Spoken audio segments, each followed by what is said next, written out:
Marami ng party list pero ang vendors po kasi wala pa po talagang nagre-represent para po magkaroon ng boses ang bawat maninindang Pilipino. Kaya po nandito kami ngayon para tumayo bilang isang boses ng bawat maninindang Pilipino. Hindi lang po dito sa Manila kundi sa buong Pilipinas po. So, ang kasama ko po ay ang aming founding chairman. Nandito po sila. Kasama namin si Tita Malolipana, Sir Lawrence Pisigan at si Ma'am Cheryl. So, ayan, kami po ang kumakatawan ng vendor party list. So, maraming salamat po sa inyong lahat. Okay. May mga katanungan sa Medjanoy, no? Sige po. Magtatanong? Question, please. Dwight Plapler. Clarification lang, sir. Pang ilang nominee po kayo ng pang ilang nominee po kayo ng vendor po ba o vendors po? Vendors party list po kami. Vendors party. At pang ilang nominee po? Pang-apat po. Bali pang-apat po ako. Pang-apat po. Opo. At kung makapasok po ang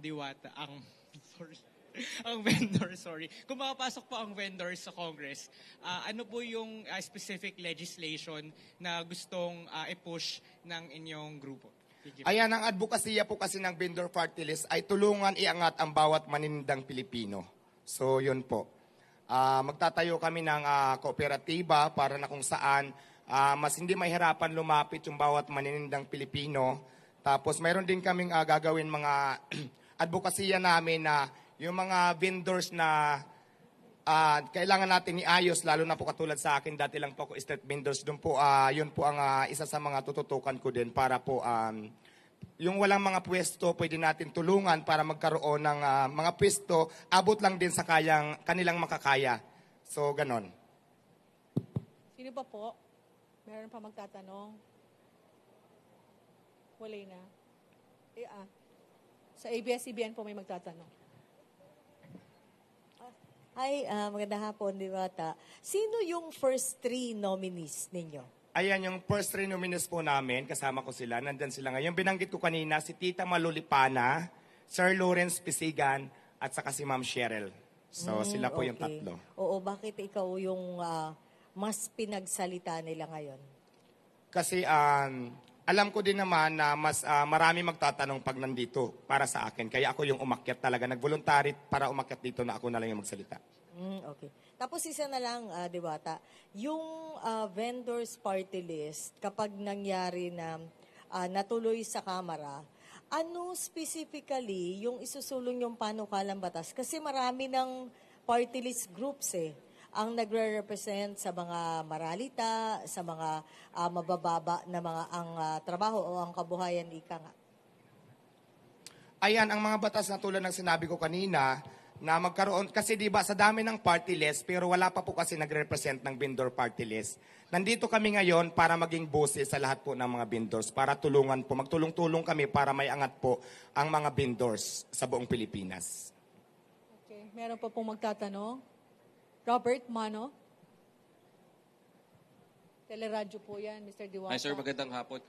If ever lang ba mabigyan kayo ng pagkakataon na makapagsilbi, makakuha kayo ng pwesto sa Kamara pagdating ng halalan sa Mayo, paano ninyong hahatiin yung oras ninyo? Let's say for example, dahil nominado din po kayo dito, kahit na pang-apat kayo, it would entail a lot of works, di ba? Kailangan nyo pong pag-aralan yung mga panukalang batas na isusulong ninyo. Hindi po ba magiging hadlang ito para doon sa mga negosyo nyo naman na pinapasok ngayon? Hindi po. Kasi sa business ko bilang isang Diwata Pares, may mga tao naman po ako na nag-handle na mapapagkatiwalaan ko. Kaya yung oras ko, kaya naman po i-divide kung saan dapat. So binibigyan nyo ng garantiya yung publiko na ano po ang mas focus ninyo ngayon na dahil tinanggap ninyo yung nominasyon, yung pagtitinda po natin, pagiging vendor o yung mga advocacies at panukalang batas na isusulong ng inyo pong party list group? Siyempre magpo-focus tayo sa party list pero hindi naman pwedeng pabayaan ko din yung tindahan ko. So, yun. Bibigay po ba kayo ng Anli Pares sa Kamara? Ay bakit hindi kung gusto nila? Mag-a-unrice tayo doon at free soft drinks pa. Okay, thank you. May question pa siya sa likod. Thank you. Hello po, good afternoon. Since kayo po yung fourth nominee ng Vendors Party List, ano po yung nag-udyok sa inyo para sumabak po dito po sa party list and sa Ayan, ma'am, base kasi sa mga karanasan ko, siguro naman maraming nakakakita dito sa social media kung paano ako may paglaban bilang isang vendors. Noong nakilala ko po si Vendor Party List, talagang hindi ako nag-atubili na sumama sa kanila para ipaglaban ang karapatan ng bawat maninindang Pilipino na ang intensyon lang naman namin ay mabuhay ng patas na ito lang yung kaya namin gawin. So yun po, maraming salamat. thank you.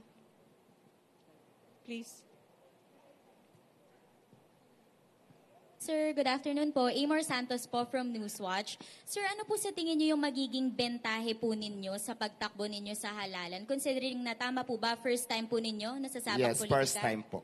Ano po yung parang mai-offer nyo na bago sa publiko para makumbinsi po sila na bumoto para sa vendors party list? Ayan po, kasi ang advocacy talaga ng vendor party list para po sa lahat ng vendors. Para nga tulungan yung mga vendors, yung mga nagtitinda. Kasi di ba pag vendors tayo, importante talaga yung puhunan. Hindi ka kasi makapagtinda kung wala kang puhunan. Isa pa yan sa mga advokasya namin na dapat namin gawin. Pag binigyan kami ng pagkakataon para makaupo dyan sa pwesto. So, yun po. Sa batas po, paano po iyon? Gusto nyo pong magkaroon ng batas na magbibigay ng puhunan po sa mga vendors? Paano po ba yung specific yung bill? sa batas kasi, ito kasi yung dapat bilang isang vendor talaga. Kasi naranasan ko talaga kung paano talaga makipaglaban sa mga, di ba, nakiklearing tayo. Ang batas na gusto kong gawin, tapos lalong-lalo na po yung sa karanasan ko din na medyo yung permit medyo napakahirap. Yun kasi ang naisip ko. Gusto ko mag-implement ako ng batas sa pag-aralan na para mas mapadali. At susunod tayo sa batas talaga, pero yung hindi mahihirapan yung bawat maninindang Pilipino na kagaya lang naman sa akin, mga small business lamang po kung tawagin. So parang ganun po yung naisip ko. Tapos yung tulungan yung mga vendors na, di ba, yung iba sabi ko nga, yung mga nasa kalsada, ayusin natin na hindi naman dapat yung basta na lang kukunin yung mga paninda, di ba, kasi lahat naman yan pinaghirapan, yung iba niya inutang pa yung puhunan. Isa pa yan sa mga naisip ko na gagawin ko para makatulong sa bawat maninindang Pilipino. Okay, thank you. Last question, please. Sige, ha. Yung nasa dulo na girl. Papas lang po ng microphone.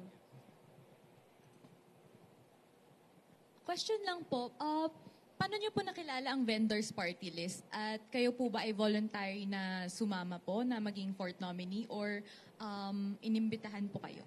Voluntary po akong sumama kasi last year ko pa silang nakilala. Tapos yun nga, napag-usapan namin regarding sa vendors.